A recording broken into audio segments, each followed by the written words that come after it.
Hi. So I'm here with Michael Smith, the biographer of Tom Crean, the polar explorer, and we're talking today journalist to journalist. We used to work together on the Observer newspaper, and we're also talking biographer to biographer because I need to mention the book that I have coming out in July, which is a biography of Robert Dudley Edwards, one of the leaders of the scientific revolution in history in the last century.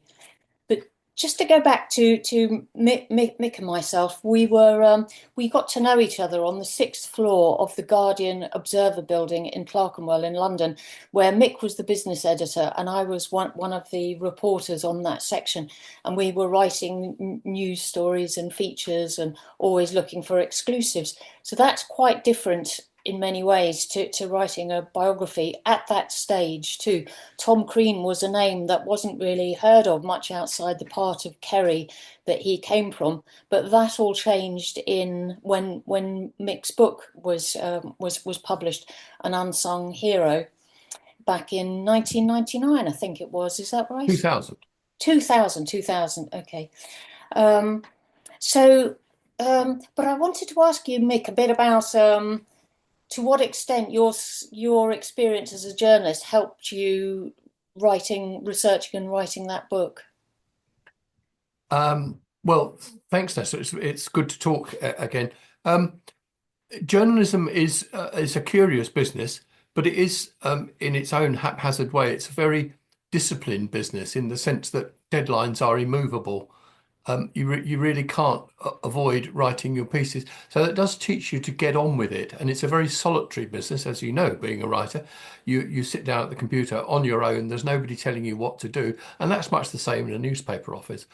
But there is a difference between writing for newspapers and writing books. I mean, somebody famous, and I can't remember who it was, but said famously that newspapers or the media are the first draft of history, because what we write on a day-to-day basis or broadcast on a day-to-day basis becomes the history that people will read years on. Now, when you write a book, particularly as I write and you writing non-fiction books, history books, we're writing history, and these what we write will be around pretty much forevermore.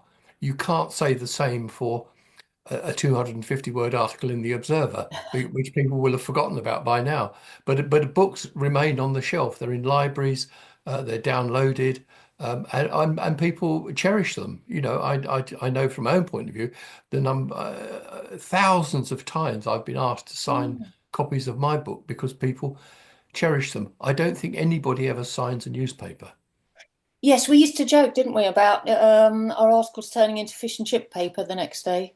Yeah, That's the old adage, yeah, yeah. yeah, Today's yeah. news is tomorrow's fish and chip paper. And as I Yeah. said, that somebody more wisely did say that the newspapers were the first draft of history because you do record Yeah. events, obviously, at the time, but it's much less detailed. And if I can make a very heavy-handed point about that, if you look at newspaper, whichever newspaper people read, but you'll be very lucky if you get more than 250, 350 words. And for the non-initiated, that's Yeah. about a page and a half of typing. Yeah. My books, on average, I've written 11 books. Yeah. The average of my books is around 100,000 words. Yes. That's Yes. 500 sheets of paper. That's the Yeah. difference. So you're encapsulating in a newspaper article. It's a great skill. I wouldn't minimize it, but you are encapsulating uh, might be potentially huge events in the space of 250 words, i.e., one page of typing. Yes. As an author, you're encapsulating history in this sense over a much broader field. But with that, and I would emphasize this most strongly, with that comes much greater responsibility Of course. because with a newspaper you can change if you make a mistake, and we all make mistakes as journalists because you work under great pressure. But if you make a mistake, you can correct it the next day. Yes. Right. Yeah. I must say, when I was reading An Unsung Hero, I felt obviously, because knowing you, it was different reading that book to reading a book by someone I didn't know. But I felt that sense of momentum that you get often from someone who is used to dealing with the news as it develops. Yeah. You mentioned the length there, 100,000 words, which sounds like a lot, but it felt like a book that was really moving. It doesn't feel like it's a long book when you're in the process of reading it. Well, I think the reason for that, and it's very kind of you to say that, but when I literally sat down to write the first words, the at the back of my mind was I was not writing for the aficionados, the people who know every cough and spit of the exploration of the Antarctic and would know more than I do. I was writing for the general reader Yeah, because the story of Tom Crean is, without question, an extraordinary story. You yes, couldn't make it up as a work of fiction. And so I wrote it really for the general reader, people who had no idea what the Antarctic was like, what these men went through, how they survived, and indeed some who didn't survive. So I was coming at it from the ordinary reader's point of view, which in essence is, of course, is what a newspaper journalist does. So yes, when you get up and you have to write a story about whatever the events of the day are, you're approaching it for the general reader. yeah, And I right. approach my non-fiction work in a sense from the same perspective. I'm more interested in talking to people who've never read a book before. Right. Okay. Yeah. We'd actually both been quite specialists as journalists, and you'd been a business journalist. So presumably you were used to meeting people who were quite different to Tom Crean. He'd Yeah, left school at 15 and didn't have any money. And the people you were yeah. interviewing, yeah, were at the opposite end of the spectrum. How did that affect? Did that Very much matter or so. not? Yeah. But well, I mean it's a very fair point. I was mixing with politicians and bankers and brokers and deal makers and PRs and people. Yes, of course, I was dealing with them. Um, but I've always, as a journalist, I've never been overawed by celebrity or personality. I treat everybody the same. Yeah. And so when I came to Tom Crean, who, as it happens, is a complete contrast to the celebrities and the politicians and the bankers and all that lot, because he was an uneducated farmer's son from West Kerry in the Victorian era. You can't get much more ordinary than that. But I approached him as though I was writing a book about Taylor Swift or Donald Trump Yeah. or Keir Starmer.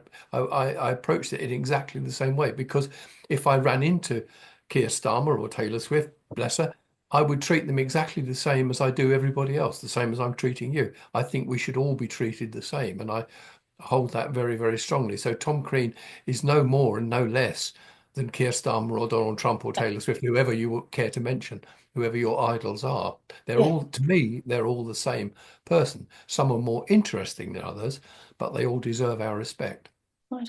I wanted to get on to Tom Green just a couple of aspects in a second, but before that, I just wanted to ask you, we lived in a very sociable world as journalists and could always talk to each other about an article and whether we were on the right angle. How did you deal with being alone, and did you find someone other people that you could discuss Tom Green with to try out your ideas on? Uh, no, being an author is a lonely business in many respects. I don't mind actually. I like my own company. I'm very happy with myself. I don't have the anxiety, and if I did ever have a bad day when the words weren't flowing, I would go downstairs and watch some cricket or watch some football or go down the pub with my mates. It was never a problem. Although I'm not being blasé about it, I do know that some people do have problems. I mean, I've lost count of the number of people who said the worst thing that a writer can do is to write Yeah. because they find it so much of a trauma. I don't. I actually, as a generalization, I look forward to going to work in Yeah. the sense that, I mean, I don't have to commute, obviously, but I wasn't. I miss the camaraderie. Most certainly, newspaper offices are fabulous places to work, and it is the most wonderful environment and creative um, uh, uh, environment you could wish to run into. It's very, very stimulating on a daily basis. It's hazardous, it's hard work, but it's very stimulating. I never mind. I'd never minded making that switch. I miss some of my friends, of course, but Yes. professionally, it was never a challenge to me. Okay. Yeah. Right. Yeah. Switching just on the to Tom Crean, I just want to ask you about a couple of angles which he maybe are similar to Robert Dudley Edwards. And one was you mentioned in the book his wit, and there's a quote in there about him having a fund of wit. How important was that for someone going through the totally life-threatening experiences that and hazardous experiences that he was undergoing? I think is absolutely essential, and it tells you an enormous amount about the man. It tells you somebody that even in the most extremes Right. of danger and Mm. risk to life, and literally people dying around him, and was that he still had the sense of optimism to crack a joke or Yeah. sing a song in that very Irish way that the Irish are very lyrical and are very musical as a people. And Tom epitomized that. You know, there are stories of him crossing the Southern Ocean in an open boat in wild seas, singing. I mean, it's preposterous when you say it, but when you know the character, it isn't preposterous because what he was saying was, and what that sense of optimism um, to me implies very, very strongly, is that he was saying, I'm going to get through this. Yeah, And right. one of the ways I get through it is to crack a joke or have a song, and also to revive the spirits of his pals, the people Yes. along beside him. So it's really important Yeah. that the humor, the music, and the general sense of optimism that he conveyed was very, very important, I think. That's very interesting you should say that. I think it was with Robert Dudley Edwards, it was also the optimism that the humour brings. He was also talking about Dudley Edwards was talking about humour being absolutely vital to give you a sense of perspective because you get the wrong perspective if you take Yeah, yourself too seriously. most And certainly. yeah, the other angle I just wanted to ask you about was, in a sense, I think Dudley Edwards was a kind of hero, even though he spent a lot of time at his desk because he was trying to produce an analysis of history that would avoid conflict, physical conflict, and that was a great cause. But I guess to what extent, if we assume, let's say, that they're both heroes, we put them in that category, to what extent do heroes suffer? It's easy for people to admire heroes, but actually, when you imagine yourself in Crean's position or even Robert Dudley Edwards's position, it was a very hard life that they led. It's a very hard life, but to be honest, it was that was what they had to confront it. You couldn't change it, could you? I mean, if you, for example, if you're Tom Crean, born into a poverty in Mm, Victorian times in West Kerry, what can you do about that? And I don't know enough about Mr. Edwards to comment on his background, but you are what you are. You're born into that, and you adapt. Some people rise above it, and some people change. And certainly Tom Crean rose above it because he clearly had great inner resolve, and I assume that Edwards had mm, similar inner yes, resolve yeah, to do what he wanted to do. I don't think that. As I say, I can't really comment on Edwards because I don't know enough about him. But certainly it would suggest to me that people like Tom Crean and Edwards had this um, inner belief, very strong. yes, And certainly, I mean, I do know a bit about exploration, and I know modern day explorers, and they will tell you that 50% of what these people did was in the mind. yeah, It yeah, wasn't just being physically strong and being able to withstand horrendous danger yeah. and risk to life. It was that inner belief, that sense of belief. So perhaps Edwards and Crean had the same uh, mental strength, which is essential. I think they've also got they absolutely loved what they were doing, and I can't imagine at any stage if you'd asked Crean to go and do something else, he'd have wanted to do that. And similarly with Robert Dudley Edwards, even when he was working all the time at 365 days a year and exhausted, Hmm. he wouldn't have done anything else. He loved it. Well, I think that one way, again, I wouldn't know the circumstances of Edwards, but I think that what you do know about Tom Crean, for example, is that when he went into danger, that sense of danger and survival mode, and was living on the margin on frequent occasions, um, was that he'd found his level. Yeah, right.